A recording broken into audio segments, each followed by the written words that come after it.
Es el año 160 a.C. y en Judea una fuerza de 24.000 invasores sirios se enfrenta a un grupo de solo 3.000 defensores judíos. Superados en número, saben que deben mantenerse firmes y con suerte ganar tiempo para que el resto de su nueva nación independiente se levante en armas.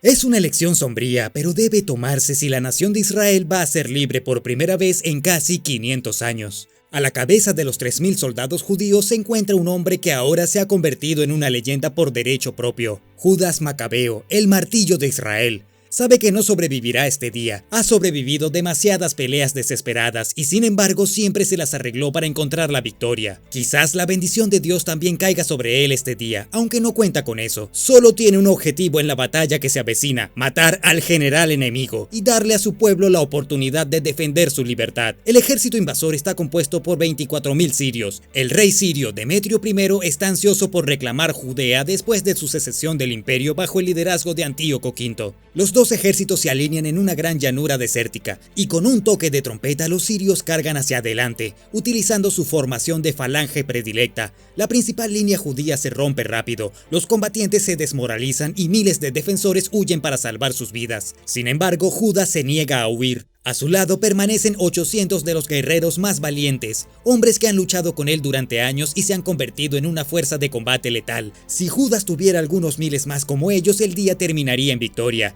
Sin embargo, tal vez podría comprarle a Israel otro tipo de victoria. Reúne a sus fuerzas restantes y carga contra el flanco vulnerable del enemigo. La falange es una pared casi impenetrable de músculos, escudo y lanza desde el frente, pero los sirios no están bien disciplinados y la falange tiene problemas para adaptarse rápido. Los defensores judíos cortan las líneas sirias y el propio Judas lidera la carga. Como una flecha se abren camino directamente hacia el corazón de la masiva formación siria, en una carga suicida con una misión: cortar la cabeza de esta serpiente invasora, matar al general sirio, ganar tiempo para que Judea reúna a sus defensores. Los muros de la falange se cierran detrás del empuje judío. Rodeados de enemigos, Judas y sus fuerzas se adentran cada vez más en las fuerzas sirias. 8 años antes, Judea era otro territorio del imperio helenístico seleucida. La patria ancestral del pueblo judío no había tenido su independencia desde la desastrosa invasión de los babilonios en el 586 a.C. Para los judíos devotos y religiosos, la pérdida de su independencia solo se vio agravada por el aparente silencio de Dios, quien había hablado a través de profetas durante milenios, y ahora un silencio de cientos de años resonaba desde los cielos. A pesar de estar invadidos y de servir a un Dios silencioso, el pueblo judío se aferró a sus tradiciones con su fe y esperanzas puestas en el Salvador prometido. Después de arrebatar Judea a los egipcios en el 198 a.C., el imperio seleucida permitió que los judíos continuaran gobernándose a sí mismos y adorando a su Dios. Estas disposiciones aseguraron que la Judea, de vital importancia estratégica, permanecía tranquila y que el pueblo judío en general se alegraría de que los dejaran ser. Esta paz llegaría a su fin en el 168 a.C., cuando el nuevo rey sirio ordenó un cambio radical en sus políticas. Antíoco IV se encontró en una posición estratégicamente pobre. Al sudeste se enfrentó a un Egipto totalmente hostil a su imperio. Al sureste, los ambiciosos medos y partos buscaban las debilidades de sus vecinos, ansiosos por apoderarse de territorio. Hacia el noreste, el poder de Roma crecía cada día y sus fronteras se acercaban cada vez más. Judea, atrapada en medio de estos diversos poderes, era un importante centro comercial para Antíoco y sabía que necesitaba asegurarlo para que su imperio continuara prosperando. Su primer paso sería imponer la helenización del pueblo judío. Ordenó por decreto real que todos sus súbditos judíos debían retractarse de su religión monoteísta y adoptar el panteón helenístico de dioses. También ordenó que aprendieran a hablar y escribir griego. Puso a sus administradores a la tarea de reeducar a los judíos y alejarlos de su único Dios verdadero. Dada la sumisión exhibida por los judíos, Antíoco creía que la conversión forzada no solo fortalecería el control de su imperio en la región, sino que se desarrollaría relativamente bien. Antíoco subestimó la convicción del pueblo judío hacia su Dios.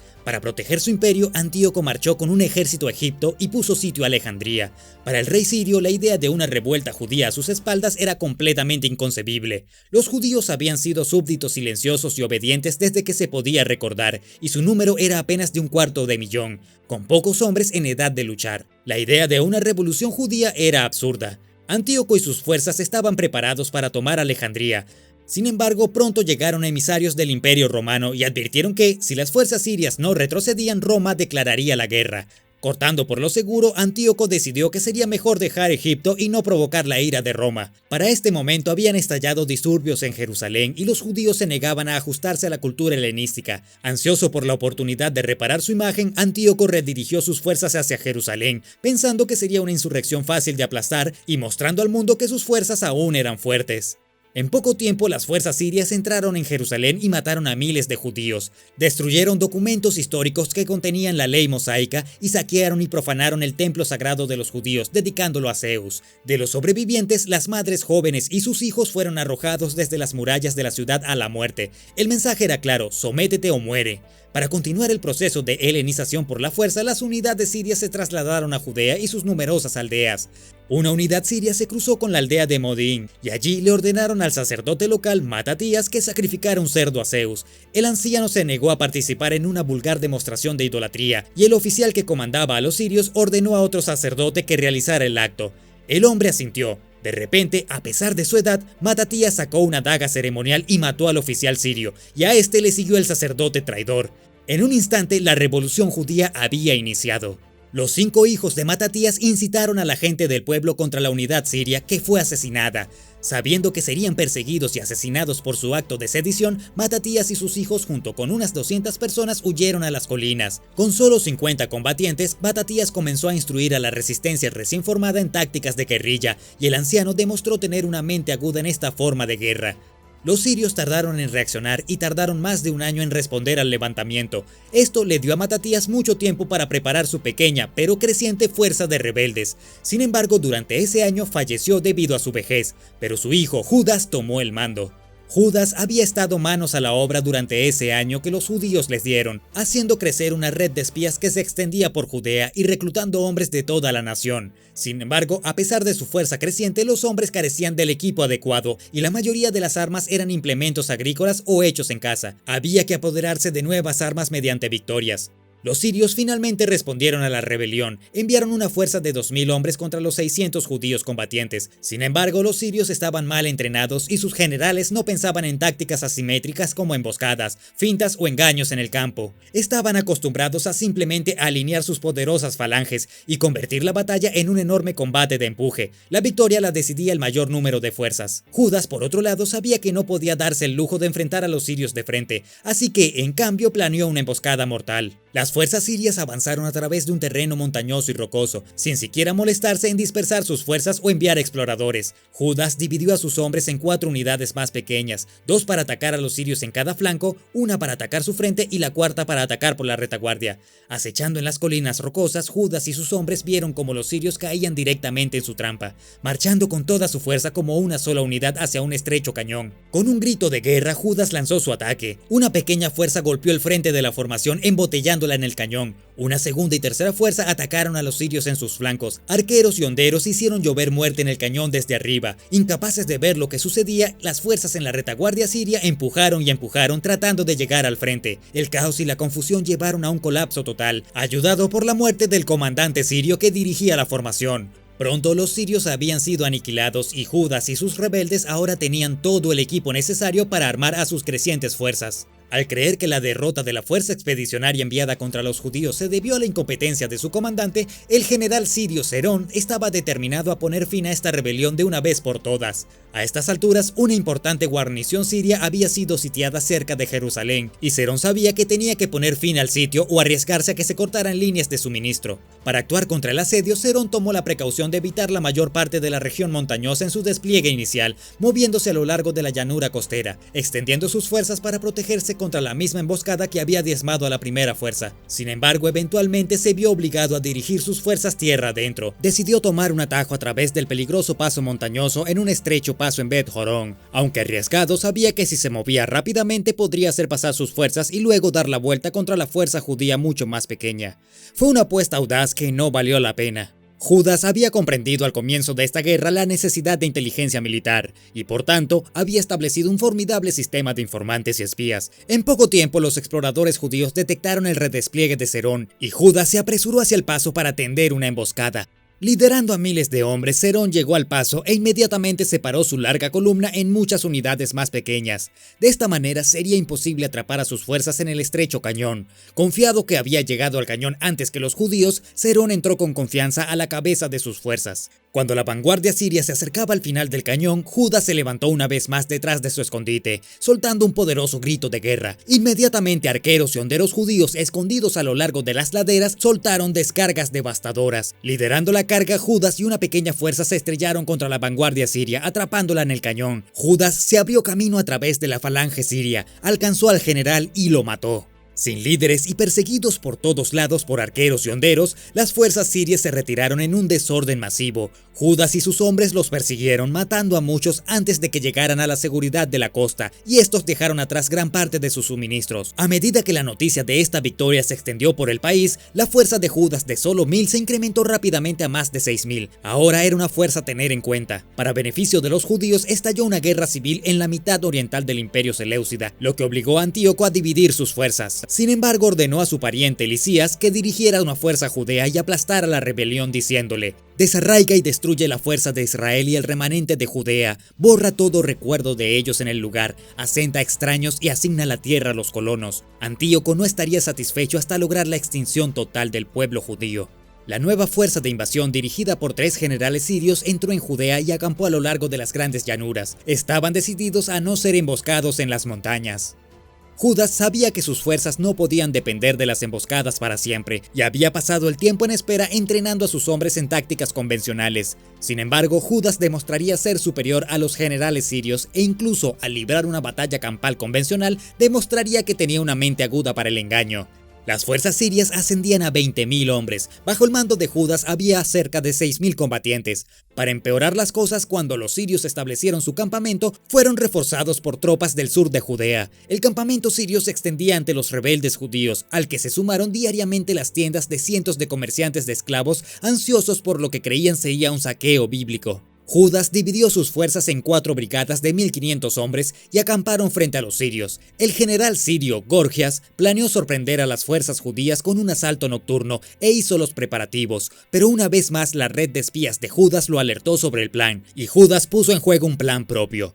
Ordenó que se encendieran cientos de hogueras y luego sacó la mayor parte de sus fuerzas del campamento, dejando atrás una pequeña fuerza para atender las hogueras y dar la impresión de que todo era normal.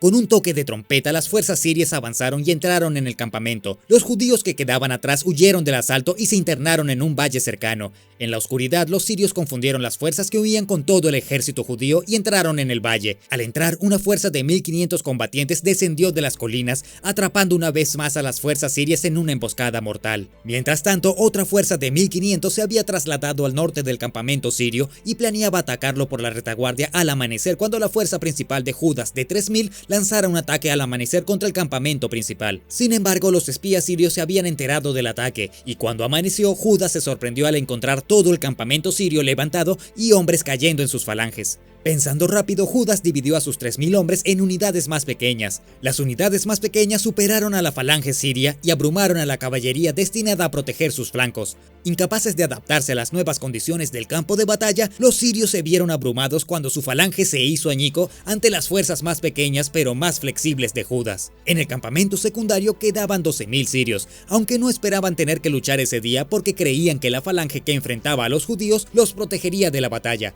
De repente, los 1500 hombres que Judas había enviado al amparo de la noche se levantaron de sus escondites e ingresaron al campamento sirio. Los soldados desprevenidos fueron tomados por sorpresa y fueron masacrados. Mientras tanto, la falange en su frente se había hecho añicos bajo el asalto de Judas, y los hombres aterrorizados huían a la supuesta seguridad del segundo campamento. Allí se encontraron con el caos del segundo asalto judío y quedaron atrapados entre las dos fuerzas. Miles de sirios murieron, otros huyeron junto con los traficantes de esclavos. El ejército judío se quedó no solo con otra impresionante victoria, sino con una gran cantidad de equipo y riqueza, en gran parte de los traficantes de esclavos que habían planeado tomar como esclavos a los guerreros judíos sobrevivientes y sus familias. Judas continuaría consiguiendo muchas más victorias para la rebelión judía y eventualmente expulsaría a los sirios de Judea. El pueblo judío había logrado por fin su libertad por primera vez en cientos de años, y Judas negoció una alianza con Roma que vio a Roma reconocerlos como estado independiente. Sabiendo que no podía permitir la independencia de Judía a riesgo de alentar a otros a unirse a Roma contra él,